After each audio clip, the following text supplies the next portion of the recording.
नमस्कार।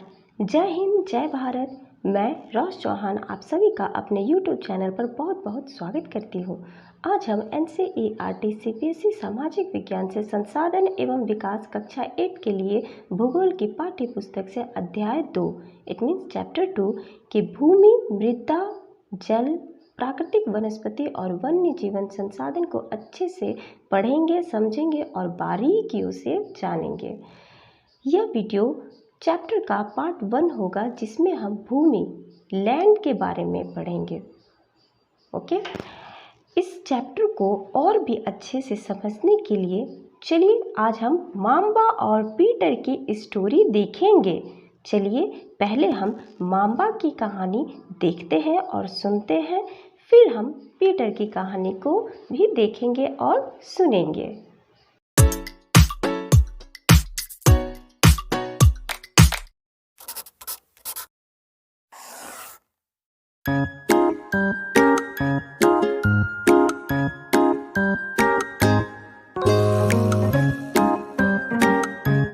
मैं माम्बा हूँ।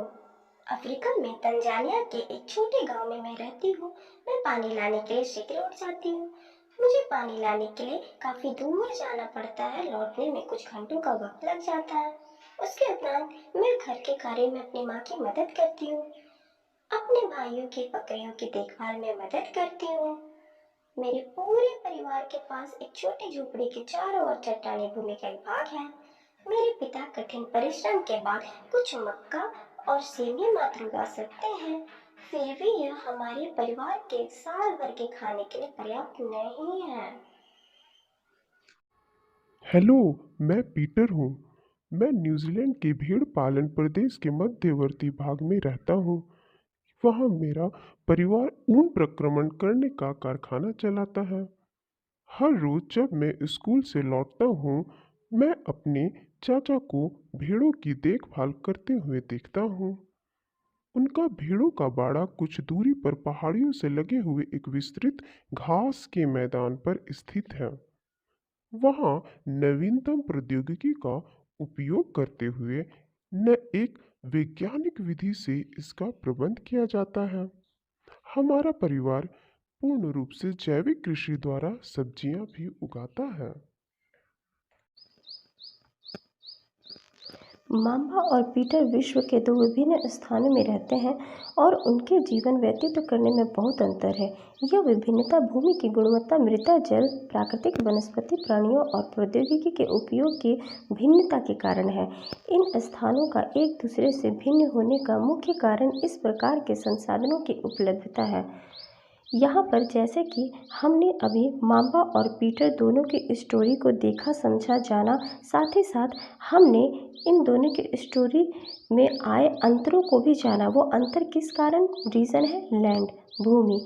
अब आप कहेंगे कैसे? तो जहाँ की भूमि उर्वरक होगी, जहाँ की भूमि की गुणवत्ता बहुत अत्यधिक, बहुत अच्छा, प्रभावशाली, अच्छी होगी, मृदा वहाँ की उपजाऊ होगी, जल का स्रोत वहाँ बहुत अच्छा होगा, प्राकृतिक वनस्पतियाँ वहाँ पर स्वयं ही आ जाती है। जैसे कि कुछ ऐसे पेड़ पौधे होते हैं जिन्हें मनुष्य खुद से स्वयं ही लगाता है। ओके, लेकिन कुछ आप ध्यान देंगे, कुछ ज़मीनों पर बिना मनुष्य द्वारा लगाए हुए वो स्वयं अपने आप ही निकल आती हैं। वैसे पेड़ पौधों को हम प्राकृतिक वनस्पति में ही गिनते हैं। ओके, क्योंकि वो प्राकृतिक द्वारा स्वयं ही अपने आप आ गए, तो इट मीन्स वो स्वयं आने का मतलब है वहाँ की भूमि, लैंड अच्छा होना, फर्टाइल होना।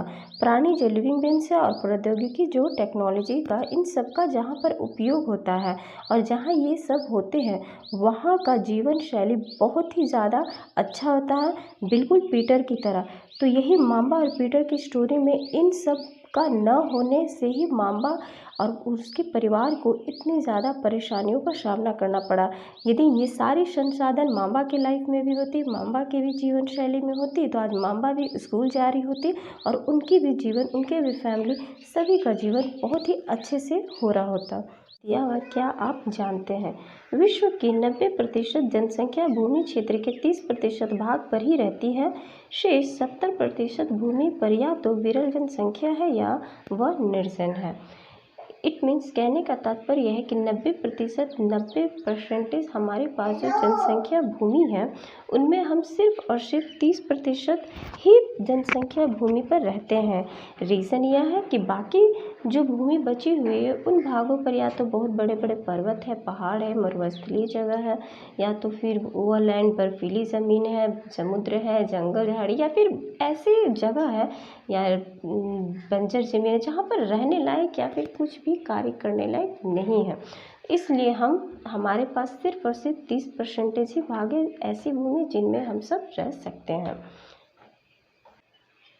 भूमि सभी महत्वपूर्ण प्राकृतिक संसाधनों में भूमि भी शामिल है। बिल्कुल सही, भूमि इट मीन्स लैंड।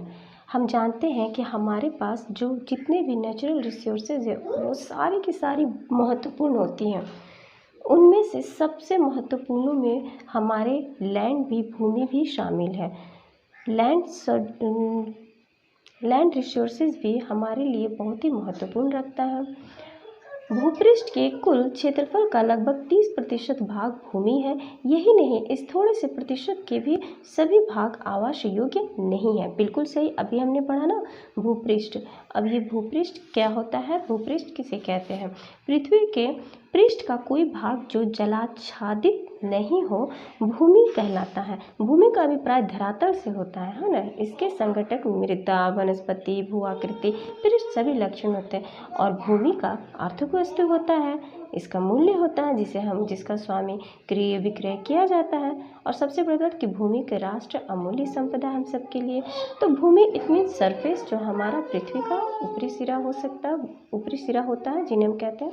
और जो 30% वाली बात है वो हम अभी जस्ट तुरंत कर चुके हैं, क्योंकि भूमि तो हमारी बहुत सारी, लेकिन हम उन सब में रह नहीं सकते हैं। मुख्यतः भूमि और जलवायु के भिन्न भिन्न लक्षणों के कारण विश्व के विभिन्न भागों में जनसंख्या का वितरण असमान पाया जाता है। उबड़ खाबड़ स्थलाकृति, पर्वतों के तीव्र ढाल, जलाकांत सघन वन क्षेत्र सामान्यतः विरल अथवा निर्जन है। उर्वरक मैदानों और नदी घाटियों में कृषि के लिए उपयुक्त भूमि उपलब्ध है, इसलिए ये स्थान विश्व के सघन बसे क्षेत्र हैं। जी हाँ, बिल्कुल, यहाँ पर आपको भूमि और जलवायु के महत्व के बारे में दर्शाया जाए जा रहा कि जहाँ की भूमि सही होगी, जलवायु वहाँ का अच्छा होगा, वहीं पर जनसंख्या वृद्धि ज़्यादा होगी। जहाँ की ज़मीन या जहाँ की लैंड उबड़ खाबड़ होंगे, स्थलाकृति वहाँ पर सही तरीके से नहीं, पर्वतों वाली तीव्र ढाल वाली होगी, जल का ज़्यादा वहाँ पर क्रांति देखा जाएगा। इट मीन्स जलों का ज़्यादा, कहीं भी बाढ़ आने का इस टाइप का संभावना होता है, कुछ भी हो सकता है। और जहाँ मरुस्थलीय क्षेत्र देखा जाएगा या कहीं बहुत ज़्यादा सघन वन्य होंगे। अत्यधिक सघन कहने का तात्पर्य अत्यधिक, जिस तरीके से बारिश होती है, बारिश भी हमारा सघन का ही प्रकार है ना। जल चक्र, संदर्भ, ये सारा सघन का हमारे प्रकार है। तो ये सब आने का जो रीज़न दिखता है, ये सारा हमारे भूमि जल इन पर डिपेंड करता है। उर्वरक मैदान जहाँ पर होंगे, जहाँ की नदियाँ होंगी, नदी जहाँ पर होंगी, उनसे रिलेटेड कृषि कार्य वहाँ बिल्कुल देखे जाएंगे। वहाँ की भूमि उपजाऊ होगी। इन सभी को देखते हुए ऑब्वियसली वहाँ का जो घनत्व होगा जनसंख्या का वो ज़्यादा होगा, यानी सघन होगा, ज़्यादा होगा, अत्यधिक है। वहाँ का जनसंख्या हमें अच्छे तरीके से मिलेंगे ना। जहाँ ये सारे भूमि जलवायु हमें सब चीज़ सही तरीके से मिलेंगे, वहाँ की जनसंख्या ज़्यादा होगी। जहाँ पर नहीं मिलेंगे वहाँ की जनसंख्या वृद्धि बिल्कुल भी ज़्यादा नहीं होगी। भूमि उपयोग, भूमि का उपयोग विभिन्न कार्यों के लिए किया जाता है, जैसे कृषि, वानिकी, खनन, सड़कों और उद्योगों की स्थापना के लिए किया जाता है ना। साधारणतः इसे भूमि उपयोग कहते हैं। हम इसे भूमि उपयोग कहते हैं। क्या आप मांबा और पीटर के परिवारों के भूमि उपयोग के विभिन्न तरीकों की सूची बना सकते हैं? ये आपसे पूछ रहा है कि आप बना सकते हैं। यदि बना सकते हैं, बिल्कुल बनाया जा सकता है। आगे हम बढ़ते हैं। भूमि का उपयोग भौतिक कारकों के द्वारा निर्धारित किया जाता है, जैसे स्थलाकृति, मृदा, जलवायु, खनिज और जल की उपलब्धता। मानवीय कारकों जैसे जनसंख्या और प्रौद्योगिकी भी भूमि उपयोग प्रतिरूप के महत्वपूर्ण निर्धारक है ना। भूमि के जो उपयोग है हम भौतिक कारकों द्वारा निर्धारित करते हैं। भौतिक कार्य का जो भी एक तरह से नेचुरली जो भी बहुत जो बनाया गया है क्लाइमेट के, जैसे स्थलाकृतियाँ हो गया, मृदा हो गए, जलवायु हो गया, हमारे क्लाइमेट्स, सॉइल, खनिज, ये माइनिंग का, ये जल, इन सब की जितनी भी उपलब्धता है, ये सारा का सारा भूमि की भौगोलिक यानी भौतिक कारकों पर निर्धारित करती है। यदि भूमि का भौतिक कारण जिसमें सभी इंक्लूडेड हो जाते हैं, जो हम स्टार्टिंग में पढ़ चुके हैं, जिन जल, मृदा, जो वहाँ की वनस्पति, सारी चीज़ें सही तरीके से होंगी, तब तो आगे वो इंसानों का रहना और उनसे थ्रू और भी ज़्यादा उपलब्धता हमें प्राप्त होंगी।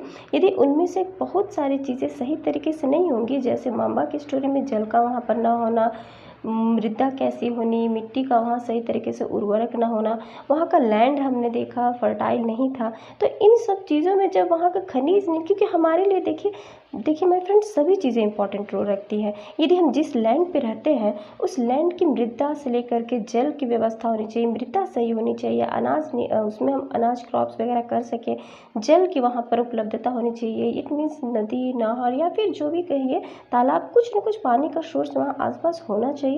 कहीं कहीं जगह देखिए जहाँ पर कृषि वाली जगह नहीं होती है, वहाँ पर खनिज संपदा काफ़ी ज़्यादा भरपूर होती है। जैसे हम उड़ीसा में देखते हैं, या फिर हम झारखंड, या फिर बहुत सारा जैसे टाटा वगैरह, जमशेदपुर तरफ आप देखिएगा कि वहाँ पर खनिज स्रोत ज़्यादा, कहीं कहीं कोल का बहुत अच्छा स्रोत है, कहीं कहीं कुछ कुछ उत्पाद का बहुत अच्छा सोर्स है, जैसे लोह का, ये सब। तो यदि माइनिंग जहाँ पर हो रहा है, तो इट मीन्स उस जगह का उपयोग किया जा रहा है, क्योंकि वहाँ से कुछ न कुछ प्राप्त करके हमें अपने लिए उस वस्तुओं का इस्तेमाल कर रहे हैं। तो जहाँ पर जिस जगह जिस मृदा का हम इस्तेमाल कर रहे हैं, जिस लैंड का हमारे लिए ज़रूरत का वहाँ पर हमें दिख रहा है, वहाँ पर ही वहाँ पर जनसंख्या वृद्धि ज़्यादा होती है, वहाँ पर मानवीय कार्य की जनसंख्या वहाँ ज़्यादा होने की संभावना होती है, क्योंकि वहाँ पर प्रौद्योगिकी भी वो अपने तरीके से उस भूमि पे कर सकते हैं।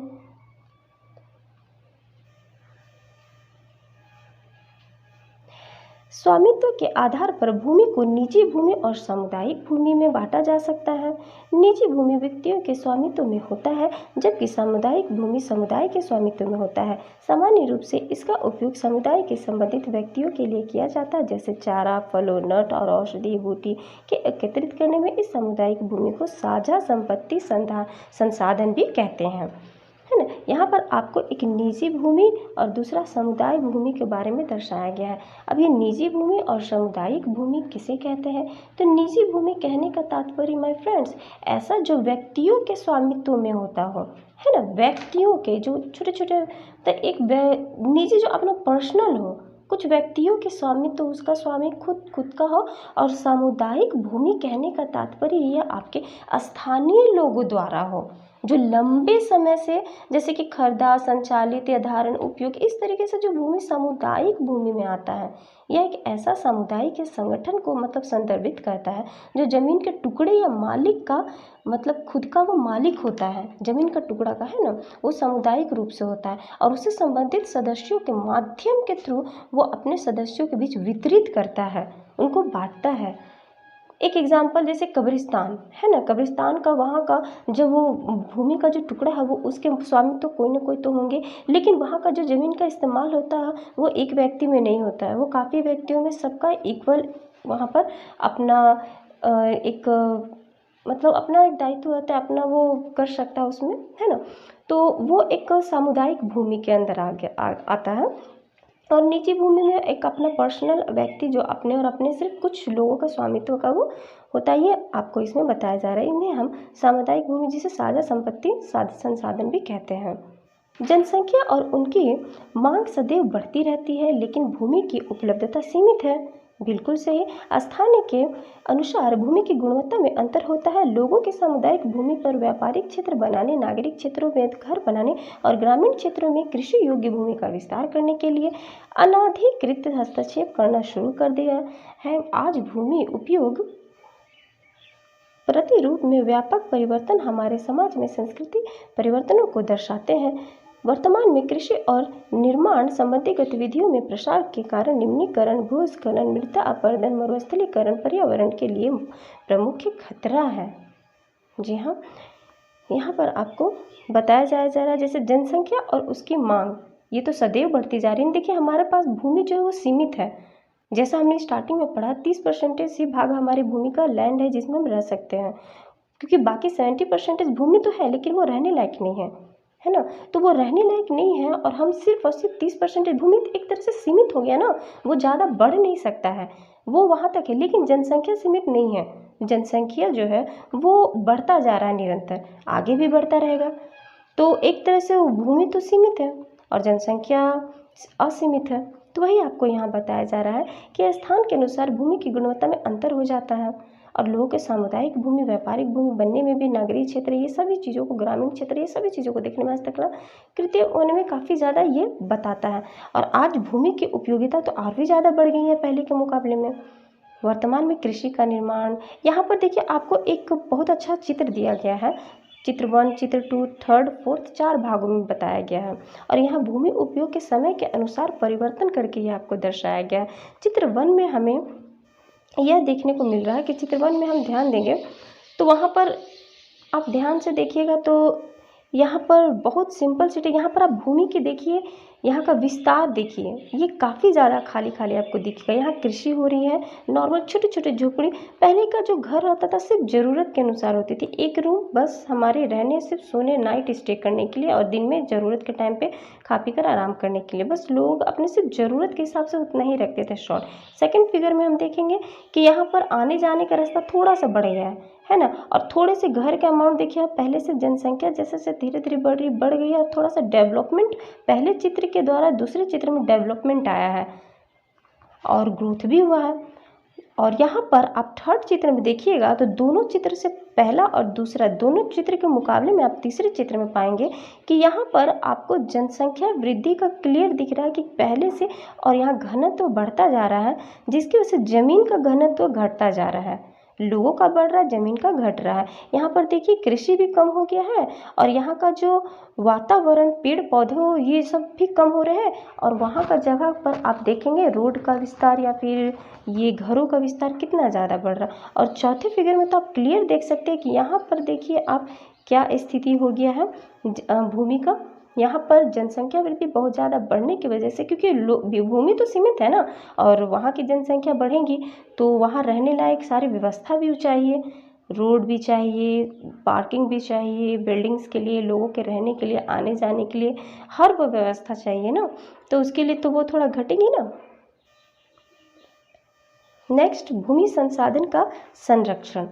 अब हमने अभी तक ये पढ़ा कि भूमि का उपयोग कहाँ कहाँ हुआ, किस किस तरीके से हुआ, और उन बीच में उन भूमि का ह्रास भी हो रहा है ना, नुकसान भी बहुत हद तक हो रहा है, क्षति भी काफ़ी चीज़ों जगह में हमने पाया। लेकिन इन सभी चीज़ों के होते हुए हम भूमि को संरक्षित कैसे रख सकते हैं? हमें भूमि को संरक्षण के बारे में भी हमें सोचना चाहिए। भूमि संसाधन का संरक्षण के बारे में हम पढ़ेंगे। बढ़ती जनसंख्या तथा इसकी बढ़ती मांगों के कारण वन भूमि और कृषि योग्य भूमि का बड़े पैमाने पर विनाश हुआ है। इससे इस प्राकृतिक संसाधन के समाप्त होने का डर पैदा हो गया है। इसलिए विनाश की वर्तमान दर को अवश्य ही रोकना चाहिए। वन रोपण, भूमि उद्धार, रासायनिक कीटनाशकों और उर्वरकों के विनियमित उपयोग तथा अतिचारण पर रोक आदि भूमि संरक्षण के लिए प्रयुक्त कुछ सामान्य तरीके हैं, है ना। यहाँ पर आपको बताया जा रहा है कि यदि हम भूमि का संरक्षण करना चाहते हैं, भूमि को बचाव करना चाहते हैं, हम चाहते हैं कि वो जैसी थी फर्टाइल रहे, ताकि कृषि कार्यों में जरा सा भी बाधित ना हो, वो कम ना हो, लोगों को सही तरीके से खान पान चलती रहे, क्योंकि खाना, पानी, रहना, घर, मकान हमारे लिए सब चीज़ इम्पॉर्टेंट है ना माय फ्रेंड्स। यदि हमारे पास उद्योग धंधे नहीं होंगे तो हमारे पास पहनने के लिए कपड़े, हमारे पास हमारे उपयुक्त संसाधन नहीं होंगे, यदि वहाँ पर नदी, पानी का हमारे जीवन में कमी रहेगा तो हम पीने लायक, नहाने, पानी से हर कार्य हमारा जुड़ा हुआ, जीवन के साथ साथ जीवन को चलाने का हर रूप है वो भी सारा घटित हो जाएंगे। भूमि से नहीं रहेंगे तो हम रहेंगे कहाँ, कैसे चलेंगे, मतलब हमारा जीवन पूरा का पूरा इन सब पे निर्भर करता है। तो इनका हमें बचाव बहुत ही ज़्यादा ज़रूरत है, संरक्षण करने की आवश्यकता है। जिसमें हम कैसे कर सकते हैं, तो वन रोपण द्वारा कर सकते हैं, भूमि का उद्धार कर सकते हैं, रासायनिक कीटनाशकों का कम से कम प्रयोग करके कर सकते हैं, और भूमि को उर्वरक बना करके हम कर सकते हैं। इन सभी पर सही तरीके से इस्तेमाल करें और गलत चीज़ों का उपयोग न करके हम भूमि के संरक्षण को कर सकते हैं, अच्छे तरीके से बचाव किया जा सकता है। यहाँ पर जैसा कि हमें बताया गया है, यहाँ पर कुछ शब्दों का प्रयोग किया गया है। यहाँ पर निम्नीकरण को बताया गया है। आखिर ये निम्नीकरण होता क्या है? निम्नीकरण हम ऐसी प्रक्रिया को बोलेंगे जो भूमि खेत के अयोग्य नहीं होती है ना, सॉरी, अयोग्य की बन जाती है, मतलब योग्य नहीं रहती है खेती करने लायक हो। जैसे कि खनन हो गया, फॉर एग्जांपल खनन यानी कि जो भी माइनिंग का कार्य होता है, ज़मीन के अंदर से निकाला जाता है जो भी मटेरियल, तो आप ही बताइए क्या वो ज़मीन फिर दोबारा खेती करने लायक होगी? नहीं होगी ना। भूस्खलन क्या होता है? यहाँ पर भूस्खलन का तात्पर्य यह है कि जैसे कि फॉर एग्जांपल भारी वर्षा होता है या फिर बाढ़ होता है या भूकंप होता है, ये सब भूस्खलन के एग्जाम्पल्स होते हैं, है ना। और छोटे छोटे जैसे एक स्थान से किसी भी तरीके से भूस्खलन बहुत प्रकार के होते हैं, जैसे चट्टानों के छोटे छोटे पत्थरों के गिरने से लेकर के बहुत अधिक मात्रा में चट्टान के टुकड़े और मिट्टी के बहाव शामिल, ये सभी होते हैं ना। इसका विस्तार कई किलोमीटर तक होता है, ऐसा नहीं कि कुछ दूरी तक होता, हो सकता है ये काफ़ी किलोमीटर दूरी तक भी होता है। तो जैसे कि वर्षा हो गई, बाढ़ हो गई, भूकंप, ये सब भूस्खलन के एग्जाम्पल होते हैं। मृदा अपरदन, है ना, कि ये मृदा अपरदन क्या होता है?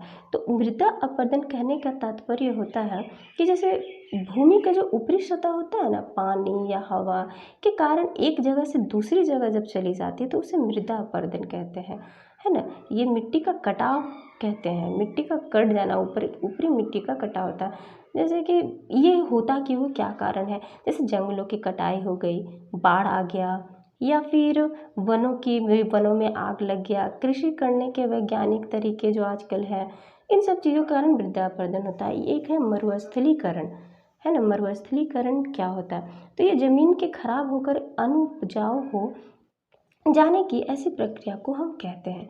जैसे जलवायु परिवर्तन या मानवीय गतिविधियां समेत अन्य कई कारणों की वजह से शुष्क, आर्द्र शुष्क, निर्जल, अर्धनर्म इलाकों में ये ज़मीन रेगिस्तानी में बदल जाता है और ज़मीन की उत्पादन क्षमता और कम से कम हो जाती है ना, और वो ह्रास हो जाता है। उसे मरुस्थलीकरण कहते हैं। तो ये सब पर्यावरण के लिए खतरा है ना, हमारे पर्यावरण के लिए ये सारे खतरे हैं। तो इन्हीं खतरों को दूर करने के लिए हमें भूमि संरक्षण अति आवश्यक है। भूमि का संरक्षण करना हमारे लिए अति आवश्यक है ना। इसीलिए हमें वनों की जितना से जितना हो सके, यदि हम 10 वन काट रहे हैं तो हमें उसके बदले में 20-30 वन लगाने चाहिए। भूमि को उद्धार के हमेशा उपाय करने चाहिए। रासायनिक कीटनाशकों का प्रयोग नहीं करना चाहिए। उर्वरक बनाने की कोशिश करना चाहिए। अतिचारण क्या होता है? अतिचारण एक तरह से पशु जो ऊपरी घास वगैरह चरते हैं ना, जैसे गांव में या फिर शहरी इलाकों से दूर जो गांव वाले जहाँ पशु जो पाले जाते हैं, तो जैसे वो घास को जब चरते हैं तो घास के साथ साथ नीचे में वो मिट्टी का वो टुकड़ा भी उनके माउथ में जाता है, तो उस प्रकार से वो क्षति होती है मिट्टी को, भूमि को भी थोड़ा सा नुकसान पहुंचता है। तो उससे भी ये बचाव के तरीके के बारे में हमें बताया जा रहा है। ओके माय फ्रेंड्स, इस पार्ट्स में हमने जाना भूमि के बारे में, हमने काफ़ी कुछ भूमि के उपयोग के बारे में, भूमि के बारे में और भूमि से जुड़े उनके संरक्षण के बारे में हमने काफ़ी कुछ जाना। ये हमारा पार्ट 1 था। अगले पार्ट में मैं मृदा जल के बारे में बताऊंगी। इस वीडियो को देखने के लिए आप सबका बहुत बहुत शुक्रिया, धन्यवाद।